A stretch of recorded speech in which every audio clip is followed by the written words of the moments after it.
मंडळी, आता मी काल एक व्हिडिओ बनवला होता. आरोपीच्या जेवणामध्ये हिंग का टाकतात? बरं का. आता काही लोकांच्या कमेंट्स आल्यात, प्रतिक्रिया आल्यात त्याच्यावरती, की हिंग शरीराला चांगलं असतं. जेवणासाठी सर्वजण हिंग वापरतात. काय त्या हिंगाने कुठलं, म्हणजे हिंग जी वस्तू आयुर्वेदिक आहे, त्याच्यामुळे शरीराला कुठला साईड इफेक्ट होत नाही. काही लोकांनी मला कमेंट्स टाकले, की तुला अर्धवट बुद्धी आहे. काही लोकांनी कमेंट्स टाकल्यात, की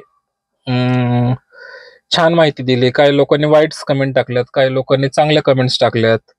काय काही लोक म्हणतात, की पूर्ण माहिती घ्या. काही लोक म्हणतायत त्याच्यामध्ये अर्ध्या हळकुंडाने, म्हणजे असे बरेच काय काय अशा कमेंट्स आहेत. म्हणजे आता मी पूर्ण, माझ्या लक्षात नाहीत तेवढ्या. मी आता तुम्ही बघा प्रतिक्रिया आहेत कालच्या ब्लॉगमध्ये, की येरवडा कारागृहामध्ये आरोपीच्या जेवणामध्ये हिंग का टाकतात. काय बरेच, म्हणजे आता तुम्ही ठीक आहे, शरीरासाठी हिंग चांगलं आहे बरं का, शरीरासाठी हिंग चांगलं आहे, पण ते कितपत चांगलं आहे, किती टक्के खाल्लं तर चांगलं आहे, हे मला तुम्हाला विचारायचंय. आता लोक म्हणतात, की ज्ञान कमी आहे तुला, अर्धवट ज्ञान आहे. बरं ठीक आहे, ज्ञान कमी आहे, मी काय थोडंच, मला जे अनुभव आलाय, मला ज्या 15-20 दिवसामध्ये जो अनुभव आला, तो मी तुमच्याशी शेअर केलाय. मी थोडंच तिथे वर्ष 2 वर्ष काढलेत. तेव्हा 15 दिवसात जे माझ्याशी घडलंय ते मी तुम्हाला शेअर करतोय. त्याच्यामध्ये काय वावगं नाही. लोक म्हणतात आता उठसूट, काय म्हणतात, की कोणी बी उठसूट व्हिडिओ बनवते, धंदा मांडलाय. धंद्याचा काय विषय त्यामध्ये? आपण कोणाची बनावट स्टोरी सांगतोय का, डुप्लिकेट कोणाचं नाव घेऊन सांगतोय का? मी स्वतः बालाजी घुडके, हे माझ्यासोबत हे स्वतः प्रकार घडलेत, ते विषय सांगतोय.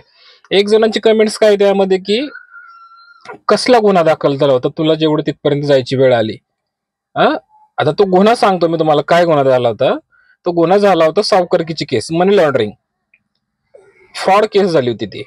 त्याच्यामध्ये आपण मध्यस्थी असल्या कारणाने आपल्या अकाउंटला ट्रान्झॅक्शन होतं पेमेंटचं, लोन करून देतो म्हणून, बरं का, लोन.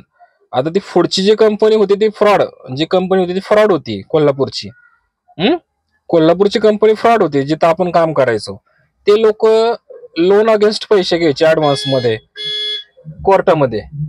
काय त्याच्यामुळे ते सगळं होत होतं. त्याच्यामुळे हे सगळ्या गोष्टी घडायच्या. पण असो, पण आता कुणाच्या कमेंट्स, कुणाच्या कशा, कुणाच्या काय प्रतिक्रिया असेल असो, पण कुणाचं काय असेल, आपल्याला काही त्याशी घेणं देणं नाहीये. पण त्या कोल्हापूरची जी कामं करायचो, त्या ह्याच्यामुळे आपल्याला वरती ज्या केस झाल्या, त्याच्यावरती आपल्यावर कारवाई झाली, फ्रॉडची झाली, फसवणुकीची झाली, कुडुंकनाची झाली, कोणाची कशी झाली, आणि मग त्या लोकांनी आपल्यावर केस केली मनी लॉन्ड्रिंगची. म्हणजे हा विषय होता सगळा. त्यामुळे मग ती माझी कारवाई झाली. त्याच्यावरून मग मला जे 15 दिवसाचा अनुभव आलाय ते मी शेअर करतोय, दुसरं काही नाही. मला काही त्याशी काय, कुणाशी काय मला हे नाही.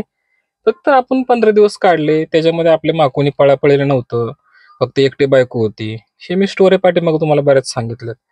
पळायला कोणी नव्हतं, सगळं माझ्या ह्याच्यावर, सर्वसामान्य ह्याच्यातून आपण जात होतो, परिस्थितीमधून. तर ते हे करत होतं. बरेच लोक सांगतात, की काय गुन्हा झाला होता, कोणी काही, बऱ्याचशा चुकीच्या कमेंट्स येतात, कोणी पॉझिटिव्ह. उलट चांगले येते चुकीच्या कमेंट्स येणं सुद्धा आपल्यासाठी चांगलं असतं, की जेणेकरून तिथं आम्ही चांगल्या ठिकाणी मी कुठेतरी हे होईल. पण मुद्दा आहे, की शरीरामध्ये हिंग किती टक्के चांगले. तुम्ही जर पूर्णच त्या भाजीमध्ये हिंग टाकत असाल जास्त प्रमाणात, बघा बरं का, जास्त प्रमाणात, म्हणजे जवळपास भाजीमध्ये जर 70-80% हिंग असेल आणि 20%च बाकीची भाजी असेल, तर मग ते शरीरावरती घातक आहे. तुम्ही खा की, हिंग आयुर्वेदिक आहे हे मान्य आहे, आयुर्वेद आहे, शरीरासाठी चांगले, पण कितपत चांगले, किती टक्के चांगले? तुम्ही एखाद्या डॉक्टरांचा सल्ला घ्या, कितपत चांगले? 80% चांगले, 70%, 80% हिंग यूज केलं जातं तिथे.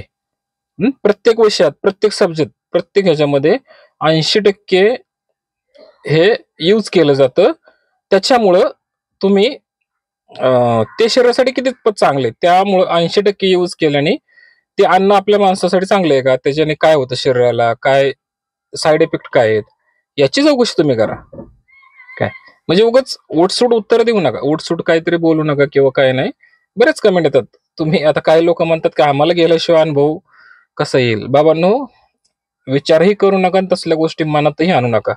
अजिबात रॉंग तसलं मनातही आणायचं नाही, काही घ्यायचंही नाही आणि चुकीच्या गोष्टी आपल्याला डोक्यात आणायच्या नाहीत. हे माझं तुम्हाला सांगणं आहे. बघा बरं का, लोक म्हणतात आता आम्हाला गेल्याशिवाय काय. एक दोघं जण म्हणतात, एक सोलापूरचा कार्यकर्ता आहे.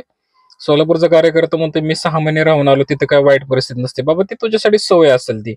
तू तिथे जाऊन आलाय किंवा काय, तुला तिथे सवय असेल कदाचित, किंवा तुझ्या मागं बघणारे लोक असतील, नाही का बाबा, 4 लोक असतील बघा, पण माझ्या मागं नव्हतं ना कोणी. हा, माझ्या मागं बघायला कोणी नव्हतं म्हणून मला वाईट वाटत होतं. म्हणून मी माझ्या वैयक्तिक स्वतः मी बालाजी घोडके याच्यावर मला जो अनुभव आला तो मी तुमच्याशी शेअर करत असतो. अजून तर बरंच काय तुम्हाला सांगायचं ह्या विषयातून, की आपण आता थोडंसं कुठेतरी प्रगती करण्याच्या दिशेने चाललोय पुढं. तर जे काही करायची सुरुवात ती खऱ्याने करायची. आपल्या स्वतःच्या आयुष्यातले जे प्रसंग घडलेत ते काढायचे आणि ते पुढे जायचं, त्यातून पुढे जायचं, असं मला वैयक्तिक वाटतं. तुम्हाला काय वाटत असेल तर शेवटी तुमचं तो ज्याची त्याची एक हे असते मेंटॅलिटी विचार करण्याची, तो त्या त्या पद्धतीने तो विचार करतो, असं म्हणायला काही हरकत नाही. आता ह्यात काय माझा कोणाला भावना दुखवायची हेतू नाहीये, किंवा मला असंच करा तसंच करा, किंवा मला असं हे वाटतंय. काय त्याशी मला काही त्याशी घेणं नाही. फक्त माझं एवढंच म्हणणं आहे की तुम्ही सर्वांनी ह्या चुकीचे कृत्य करू नये आणि तिथपर्यंत जाण्याची वेळ येऊ नये. कारण जी माझ्यावर येते, आणि आता सध्या काय झालं, तरुण पिढींना राग भरपूर येतो. तरुण पिढी म्हणजे खूप राग राग आहे. रागाच्या नशेत कोणी काय करतं, कृत्य करतं, भांडणं होतात. आपण बघतो आता सध्या काय चाललंय. कुठं मॅटर असतील, लव्ह मॅरेजचे मॅटर असतात. अनेक प्रकारे विनयभंगाचे बलात्कार केसेस असतात. अनेक प्रकारे सध्या प्रकार घडतात मार्केटमध्ये ह्या सध्याच्या जमान्यात. मग हे सोशल मीडियामुळं काय होतं, हे प्रमाण जास्त वाढलंय. काय मग ह्याच्यामुळे हे प्रमाण घडू नये. माझा ह्या व्हिडिओच्या माध्यमातून हा एक विषय आहे, की मी अनुभव का सांगतोय वाईट, की हा व्हिडिओ बघून जे एखाद्याच्या मनात वाईट विचार येत असतील, ते सुद्धा ते विचार गेले पाहिजे डोक्यातून आणि चांगले विचार आले पाहिजे. चांगल्या मार्गाने चांगलं केलं पाहिजे. हे माझं तुम्हाला सांगणं आहे.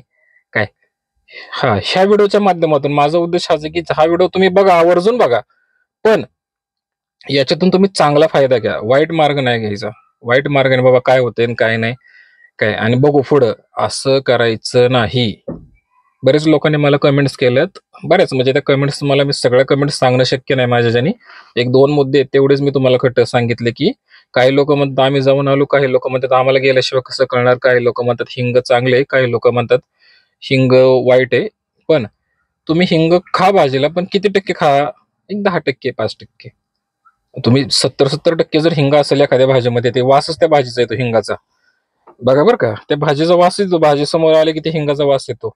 80% ती भाजी खाल्ली ना, त्यात सगळं चवच हिंगाची असते. हा, हिंग टाकतात किती नॉर्मल. आपण आलं किती टाकतो, अद्रक भाजीमध्ये थोडंच टाकतो, किंवा अद्रक टाकतात ना भाजीमध्ये, बरेच लोक टाकतात, आम्ही टाकतो. किती थोडंच टाकतो, जास्त नाही टाकत. हा, मग हिंग पण थोडंच टाकतात, एवढंसं. पण त्यामध्ये नुसतं वासच येतो सगळ्या त्या भाजीचा. त्या वासाने ती भाजी खावत नाही. पण पोटाला गार असते त्यावेळेला तिथं खाल्ल्याशिवाय पर्याय नसतो. त्याच्यामुळे शरीर माणसाचं स्तब्ध राहतं, जागेवरती राहतं, आणि वाईट विचार त्यामध्ये कुठलेही येत नाहीत. अजून एकदा बरं का, मी ह्या हिंग या विषयावरती दुसरा हा व्हिडिओ आहे माझा. अजून तुम्ही जर प्रतिक्रिया दिला तर त्याच्यावर मी अजून बनवेल उद्या वगैरे. पण माणसाला जर हिंग खा, तुम्ही जरूर खा, पण त्याला एक प्रमाण आहे, त्याला एक लिमिट आहे. जास्त ह्याच्यामध्ये तुम्ही खाऊ नका. तुम्ही तुमच्या ह्याच्यात खा, पण किती?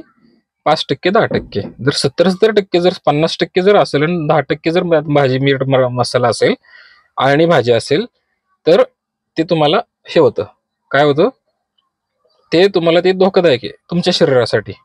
बघा बरं का. त्यामुळे तुम्ही तुमच्या ह्याच्यामध्ये ते करू नये, अशी माझी अपेक्षा आहे तुम्हाला. तुम्ही सर्वांनी, तुम्ही परत एकदा मला संपूर्ण व्हिडिओ बघत चला. माझा मागचाही व्हिडिओ संपूर्ण बघा ना, हाही व्हिडिओ संपूर्ण बघा. काय वाटतं तुम्हाला याच्यामध्ये, मी काय डबल शब्द बोललोय का काही चुकीचे, तेही मला कमेंट्सद्वारे कळवा, की तसं काय असेल तर मला सांगा. ठीक आहे. आणि आपण ते पुढं त्याच्यावरती अजून नवीन काय तुम्हाला माझ्या विरुद्ध, माझ्या ह्याच्याबद्दल काय अनुभव आले, मी तुम्हाला ते शेअर करेलच. पण शरीरासाठी आयुर्वेदिक गोष्टी सगळ्या चांगल्या आहेत, पण त्याला एक प्रमाण आहे, त्याला एक लिमिट आहे, त्याला एक कुठेतरी काहीतरी शरीरासाठी हे असतं. लक्षात घ्या. ते शरीरामध्ये ना, ते पूर्ण भिंगलं ना, ते बाहेर जेव्हा आपण बाहेर येतो तिथून सगळ्यातून, तर 2-3 दिवस सुधरत नाही आपल्याला. बाकीच्या भाज्या-बिज्या चव लागत नाहीत, कुठल्या खाऊ वाटत नाही आपल्याला. हां, असं माझ्यासोबत घडलंय. बरं का. तुम्हाला मी काल बोललो होतो, की ते निग्रो जे तिथले अंमली पदार्थाच्या विरोधात तिथले लोकं जे आहेत आतमध्ये निग्रो साऊथ आफ्रिकेचे, ते सुद्धा आहेत. त्याच्यावर मी तुम्हाला एक ब्लॉग बनवणार आहे उद्या. आजच बनवणार होतो पण ते हिंगाच्या विषयावरून प्रतिक्रिया भरपूर आल्यात. त्यामुळे मला हा ब्लॉग बनवायची वेळ आली, की चांगलं आहे हिंग, पण 70% जर असेल शरीरात 30-80% 90% तर ते कितपत चांगलं आहे. त्यांनी काय होतं तुम्ही तुमच्या चांगल्या डॉक्टरांना विचारा, प्रतिक्रिया द्या. बाबा जास्त प्रमाणात हिंग असेल भाजीमध्ये तर त्याने काय होतं? हं? चपात्या-बिपात्या ते तर काही विषयच नाही. चपाती तर एकदम भंगार लागते. चपातीचा विषयच नाही काय. त्यामध्ये तुम्ही सगळं बघा आणि चॅनलवरती आपल्या नवीन कोणी असेल तर सबस्क्राईब करा. हां, तुमचं वाईट प्रतिक्रिया देणं किंवा काय बोलणं तो तुमचा अधिकार आहे. शेवटी ठीक आहे, माझा वैयक्तिक अनुभव हा मी तुमच्याशी शेअर करत असतो. ठीक आहे. मला एवढ्यात जे काही 15-20 दिवसात जो काही अनुभवला हा मी फक्त तुमच्याशी शेअर करतो. याच्यामध्ये माझा दुसरा कुठलाही उद्देश नाही. ठीक आहे. माझे मागचे पण 2-4 ब्लॉग बघा पाठीमागे आता मला वाटतं 1 महिन्यापूर्वी मी त्यातही टाकले होते, की माझ्यावर कशी केस झाली, कोणी केस केली, कशी झाली, कशी घडली, ह्या सगळ्या ब्लॉगची माहिती मी दिलेली आहे अगोदर. त्यामुळे तुम्ही थोडंसं माझं चॅनल चेक करा पाठीमागचं आणि त्यामध्ये तुम्ही सगळी माहिती आहे माझी त्यात. हं? ते तुम्ही आवर्जून पहा. ठीक आहे. पुन्हा एकदा काही चुकलं असेल तर माफी असावी आणि आपण भेटू उद्याच्या ब्लॉगमध्ये. रामकृष्ण हरी.